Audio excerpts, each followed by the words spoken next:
Graça e a paz do Eterno te alcance onde quer que você esteja. Amém? A palavra do Senhor hoje para os nossos corações está em Mateus capítulo 10. Capítulo 10 de Mateus nos conta como que foi o primeiro evangelismo dos discípulos, né? O Senhor queria mostrar para eles como que eles deveriam proceder na evangelização, porque quando Jesus voltasse para o céu, essa seria a missão dos discípulos, né? Evangelizar. Então ele queria mostrar para eles como fazer, né? E como que seria. E ele dá algumas orientações para os discípulos, né? Uma delas era que não era para evangelizar pessoas que não fossem judeus, né? Não fosse do povo de Israel. Porque inicialmente a salvação ela era para o povo judeu, ela não era para os demais, né? Por conta do povo judeu ter menosprezado a salvação, né? Muitas vezes falava até que Jesus era demônio, né? Porque ele era apenas um sacerdote, que ele era apenas, né, um bom homem, né, um mestre da lei e tal. Eles não aceitavam que Jesus era o Filho de Deus aqui na terra e ele era o próprio Deus, não aceitava, né? E aí, por isso, Deus estende, então, o plano da salvação dele para as pessoas que não eram do povo judeu, que no caso somos nós hoje, né? E aí ele fala, né, inicialmente, fala só para o meu povo.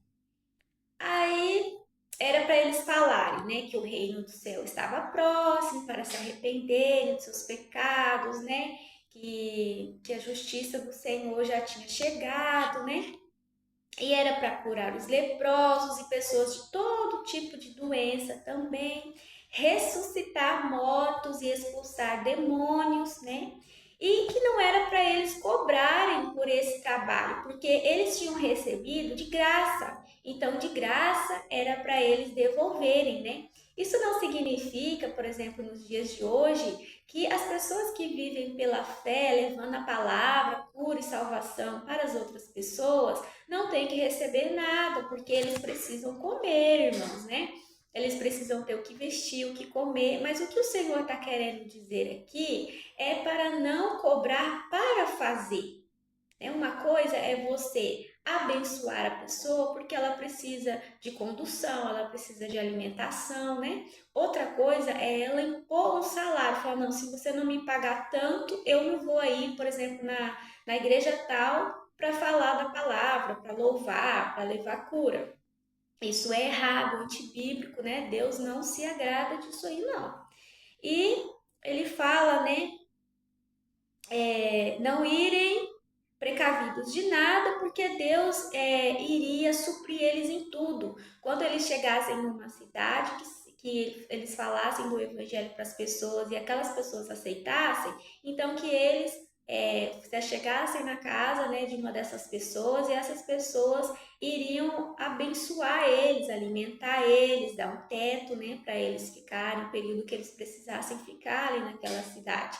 Então, que era, no caso, para eles não irem precavidos de nada, no sentido assim, para eles desenvolverem uma confiança no Senhor, para eles verem que Deus estava cuidando. Porque se foi Deus que mandou, né, a pessoa para fazer a obra, ele vai suprir todas as necessidades, né? Mas aí, como ele sabe que nós temos essa dificuldade, né, de confiar nele, queremos ir precavidos, né, para caso aconteça alguma coisa, então, para desenvolver essa confiança nos discípulos, ele fala, né, ó, não vai precavido de nada, vai só com uma sandália no pé, a roupa no corpo, e é isso aí, não leva dinheiro, não leva nada, né?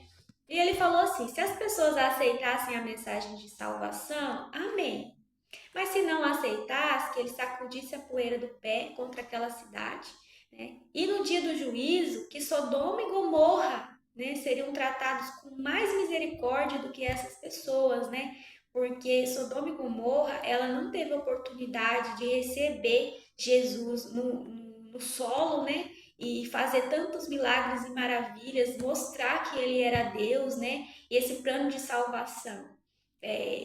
Deus mandou os anjos destruir a cidade, né? E já o povo judeu naquele momento, eles estavam tendo todo tipo de oportunidade para enxergar que Deus tinha chegado ali e queria salvar eles, né? Então, no dia do juízo, eles seriam punidos por conta disso, dessa incredulidade diante de tantas provas, né? E avisou eles que eles seriam muito perseguidos, porque se o povo estava perseguindo Jesus, chamando Jesus de demônio, que dirá os discípulos, né?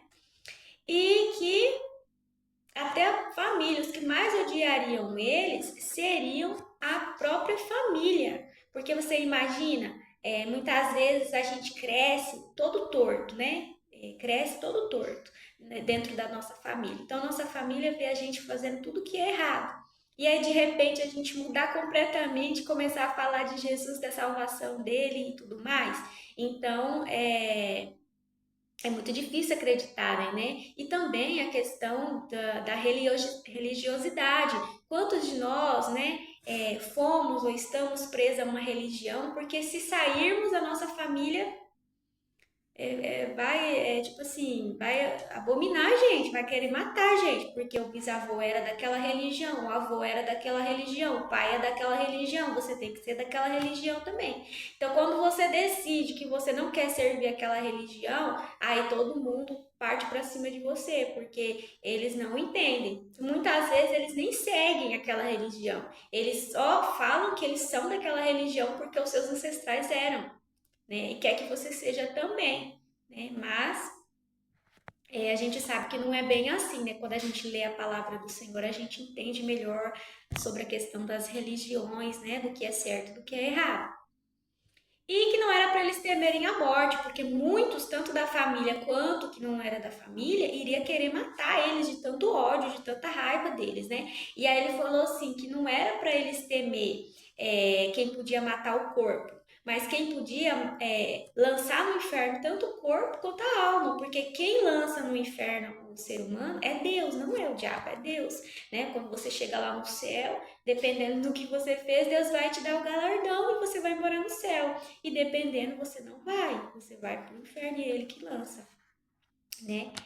E ele fala mais uma vez, né? Quem reconhecesse ele como filho, estava reconhecendo Deus. Mas quem negasse Jesus como filho de Deus, estava negando o próprio Deus, né? Tá na Bíblia, não sou eu que estou falando.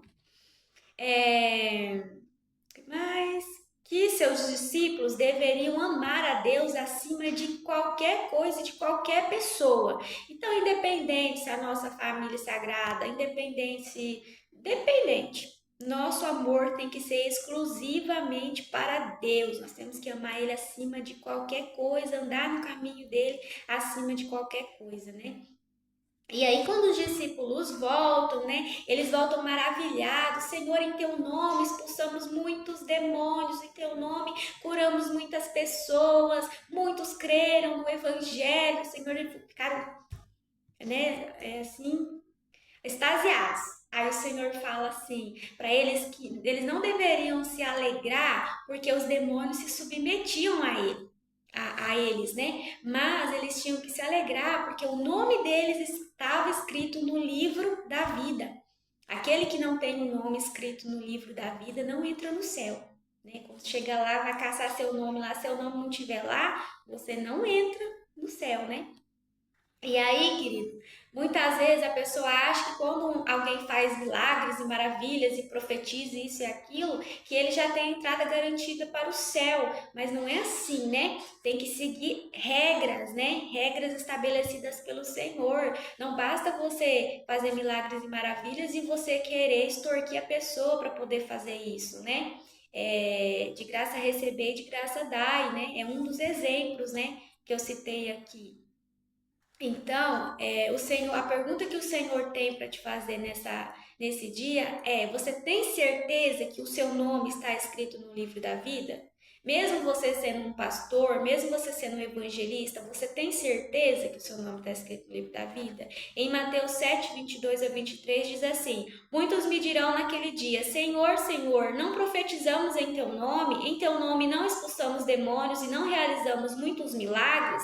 Então eu lhes direi claramente: nunca os conheci. Afastem-se de mim, vocês que praticam o mal. Amém? Você, meu querido, que serve ao Senhor, observe se você tem seguido os mandamentos dele, se você tem feito o seu trabalho de evangelismo como Jesus pediu.